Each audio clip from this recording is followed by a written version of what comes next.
Should we really be so afraid of fear? Fear is quite common in Disney's Snow White and the Seven Dwarfs. Let's see what Snow White can tell us about fear.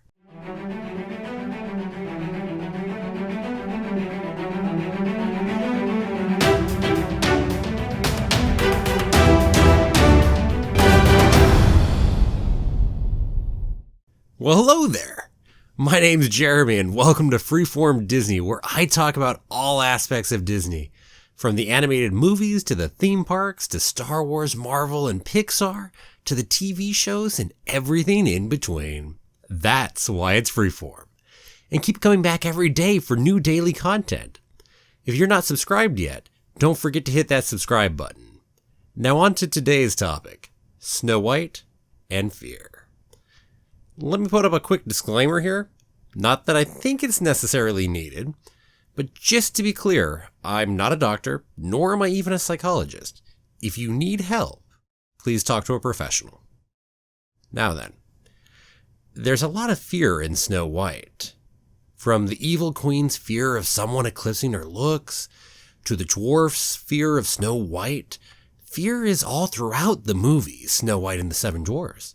In fact, I'd say fear and how we react to it is actually one of the main themes of Snow White.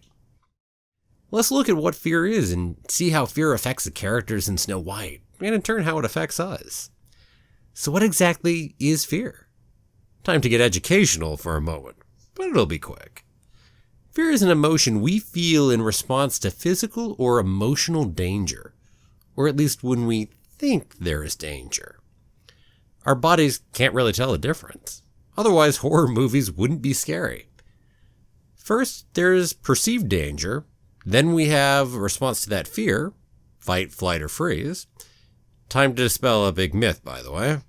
There is 100% nothing wrong with feeling fear. In fact, it is very unhealthy and dangerous not to have any fear. But there are situations where our reactions to fear can be unhealthy, or we can develop phobias which are quite unhealthy. But the basic emotion of fear is not a bad thing. In fact, we probably wouldn't survive without it. What about what I said when I mentioned incorrectly thinking there is a danger? Our bodies can't tell the difference. The extreme case of this is where we develop a phobia. Phobias are things like arachnophobia, the fear of spiders.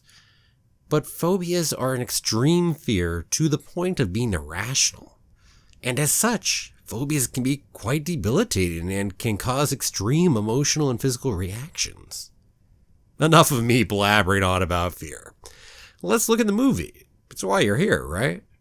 There are a few great examples of fear right off the bat in Snow White. Even before the movie truly starts, we have the fairy tale book open, and it tells us that the evil queen feared that someday Snow White's beauty would surpass her own. Then the movie opens, and we go straight in on the evil queen saying, "Mirror, mirror on the wall, who is the fairest of them all?" Well, okay, that's not actually what she says, because we've all been taken by the Mandela effect. It's actually, "Magic mirror on the wall, who is the fairest one of all?" But I digress. The important point is that the mirror tells her Snow White is most beautiful, and you can see the fear, jealousy, and rage scream across the queen's face. Let's unpack this. The queen's fear is not of death or any kind of physical harm. We know it's not a fear of actually losing her looks, because she voluntarily turns herself into a hag later. Kind of assumes she can undo it. So she's okay with voluntarily losing her beauty as long as she can get it back. It's a fear of rejection and humiliation and shame. Perhaps also a fear of a loss of power and control, as that is tied into her self-image of being the most beautiful. And frankly, loss of beauty did tend to decrease women's social power, especially in those days. And how does she react to it? Most certainly a fight reaction. She doesn't freeze, and she doesn't run away from her fear. One other thing, and this seems to be a constant fear for the queen, always worrying about whether she is the fairest one of all. So it is chronic as opposed to short-term acute fear. This means that she gets chronic stress from a free-floating anxiety, constant worry, daily insecurity. Chronic fears like this can be quite damaging. Whew, lot to talk about right there. The next bit of fear comes almost right on the heels of this one. Right in the middle of Snow White's wishing song. A song which is completely overshadowed by Someday My Prince Will Come, which my brain seems to always think comes much earlier in the movie than it actually does. Anyway, Snow White starts singing, and a bunch of doves come and perch on the well and listen to her. But then the echo from the well scares them. They fly away in fear. Loud, unexpected noises are a common source of instinctual fear. Loud, unexpected noise leads us to worry about physical harm as we worry about some giant animal that may have made that noise. Think about lions or tigers or bears, oh my!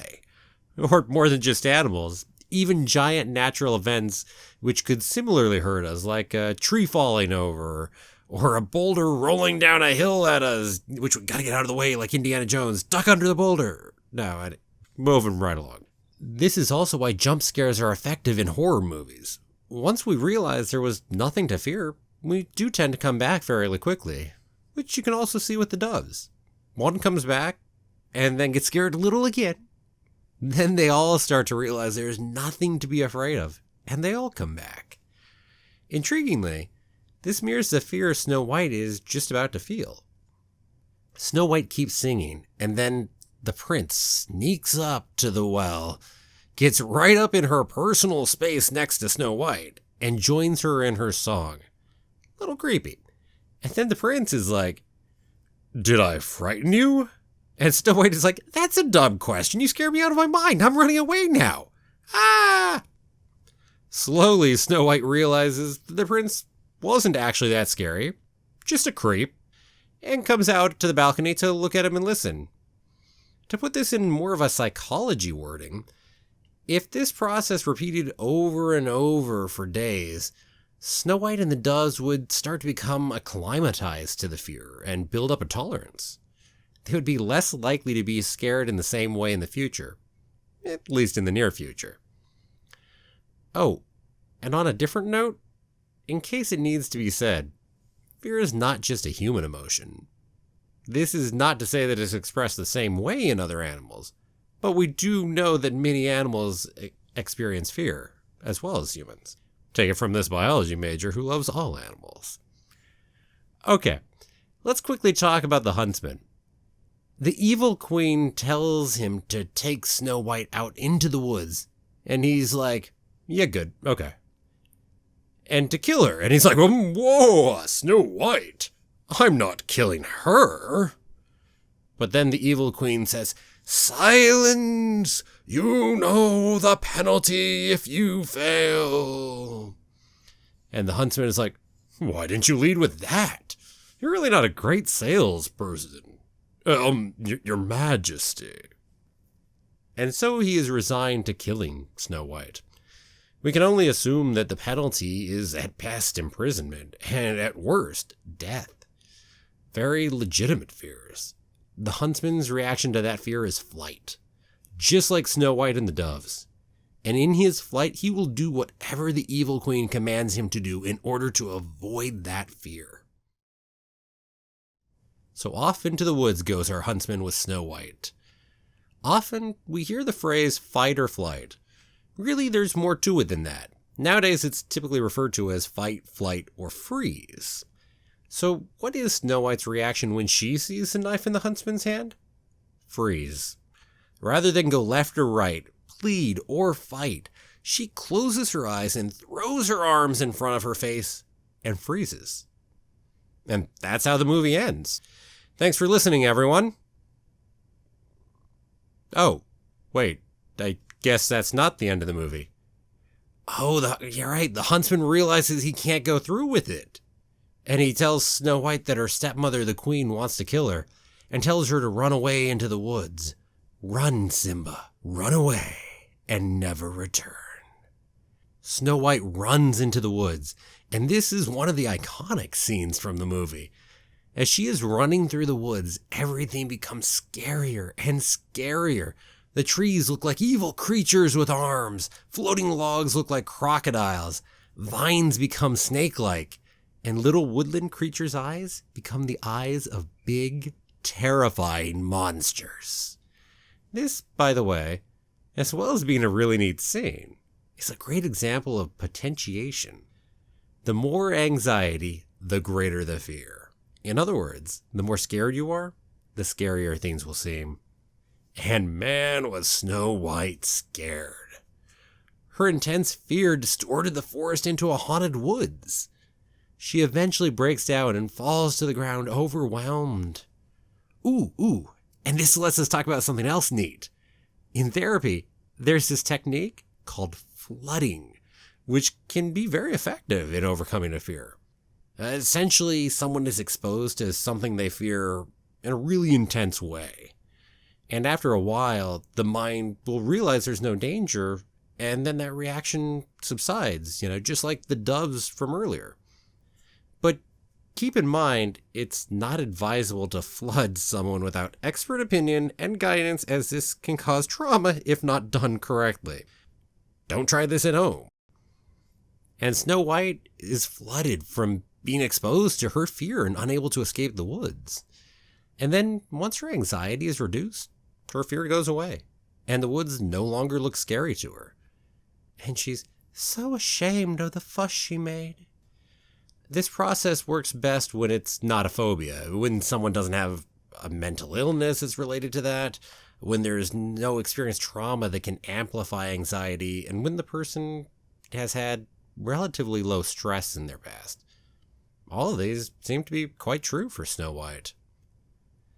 Let's talk about what happens next, because something quite interesting happens in a moment. The woodland creatures go ahead and show Snow White to the cottage of the 7 dwarves, and then Snow White just walks right in. No fear. She cleans up their house. No fear. She goes upstairs to the bedroom. No fear. And then she proceeds to go ahead and lay down across their beds and sleep. Still no fear. Now, I don't know about you, but if it were me, I'd be a little scared to go do everything Snow White just did. And that's not just because of stand your ground laws where people can kill you for entering their house. Perhaps it's just because I'm a big old scaredy cat.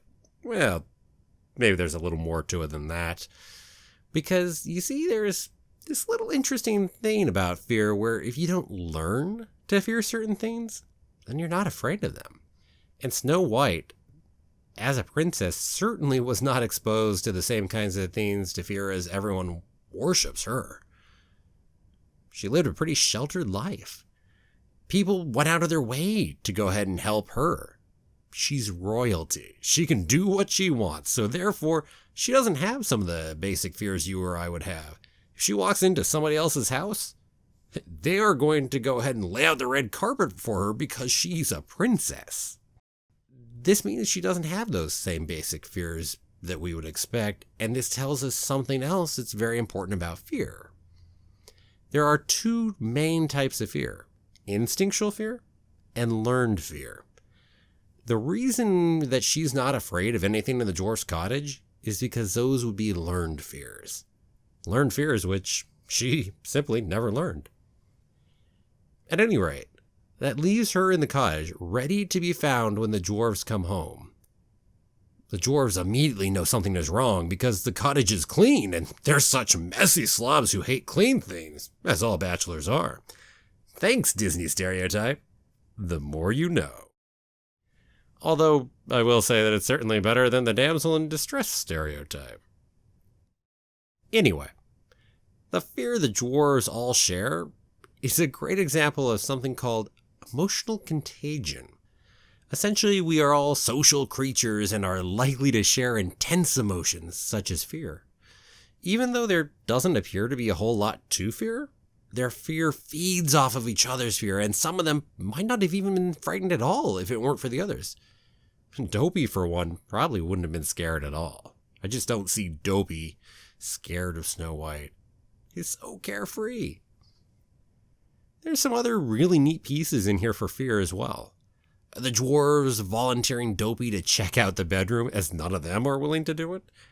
Dopey getting freaked out by Snow White looking like a giant ghost when she turns over in her sleep. Dopey then madly running out of the room. The other dwarves all catching his fear, that emotional contagion we talked about, and running like mad for the door. The dwarves show a lot of flight, and then some fight, and some new flight, and some new fight.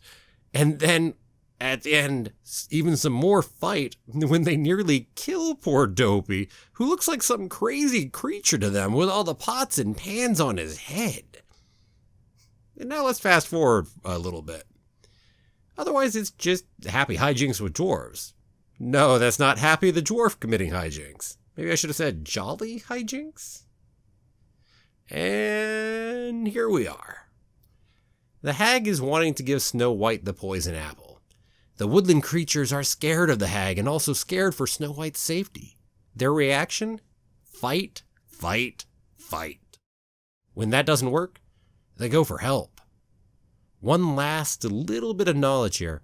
If a threat feels more real, the reaction tends to be more heroic, as opposed to more imagined dangers, which more often lead to freezing. The dwarves initially react with flight to their fear of the woodland creature swarming them, until they realize that Snow White is in danger, and then they jump into action and charge toward the cottage. Both the woodland creatures and the dwarves' reactions are much more heroic. Imagine the difference if they had simply read an article that the dish soap they were using was 30% likely to give Snow White cancer and have her die 10 years from now. That threat feels far less real, and the reaction would likely be minimal. The evil queen, currently the hag, didn't have a study or a report to worry about. No, she had real mortal danger as she heard the loud crashing sounds of a mob charging through the forest. And she knew trying to fight that kind of danger was certainly not in the cards for her. Away she ran in flight, and our heroic dwarves vanquished the evil queen. Yay! Well, I suppose it was really the lightning that vanquished the queen. But we'll give the dwarves, some credit here. So we'll say dwarves 1, evil queen 0. Yay! And then Snow White is rescued by Prince Charming, and they go off to a beautiful castle in the sky that feels like there will never be fear again. Wait a second. Giant golden castle in the sky? Did Snow White really die and this is heaven for her? I guess that is definitely a successful way of avoiding fear. Whew, that got dark fast. But remember, fear isn't a bad thing, and there are good ways of integrating it into your life. Wow, we made it all the way through Snow White while talking about fear. Hopefully you enjoyed it, and hopefully you learned something new about fear, too. If you want to learn more about fear, I do have a couple links in the description. I also want to thank my wife Natalia for helping me out with some of the psychology of fear in this video. If you're willing to do it and share, what's your greatest fear? My greatest fear is of my family members dying. There are times throughout my life where that will just haunt me for a bit. I've been lucky not to lose any of my immediate family yet, but the thought of it just really scares me. I really, really don't want to be without any of them, and the thought of them being gone is such a pit of despair. I'll admit that my main way of dealing with it is to put it out of my mind and bottle it up. Probably not the healthiest way of dealing with it. Anyway, what about you? What's your greatest fear?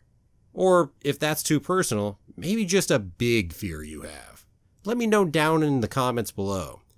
I'll always try to respond to everyone's comments as best I can. And that's my video. Thanks for watching my first ever YouTube video. If you liked it, please give it a like and show me some love by sharing it with your friends and family on Facebook and Twitter. I chose to start with Snow White because it was Disney's first feature-length animated movie, and the movie which made all things possible for Disney, really. Not quite the Disney's folly everyone thought it would be. Figured it was a fitting place to start. And I figured, Why stop at one video about Snow White? Why not make a whole week worth of Snow White videos to kick off Freeform Disney? So this Monday through Friday, it's all Snow White, all the time. Come back tomorrow and I'll tell you about all the changes Disney made from the original Grimm Brothers Snow White. And my, what a terrifying original tale that was. It really is. Wednesday will be What If on Snow White. Thursday will be all about the ride Snow White Scary Adventures. And Friday will be about the top 10 scary moments in Disney movies. I hope you keep coming back to my channel and check out these videos. I'll be posting new videos daily with my favorite Disney news stories of the week every Saturday. So if that all sounds great to you, please go ahead and click that subscribe button and ring the bell so YouTube will let you know when I drop new videos. Have a magical day, and may the Force be with you always.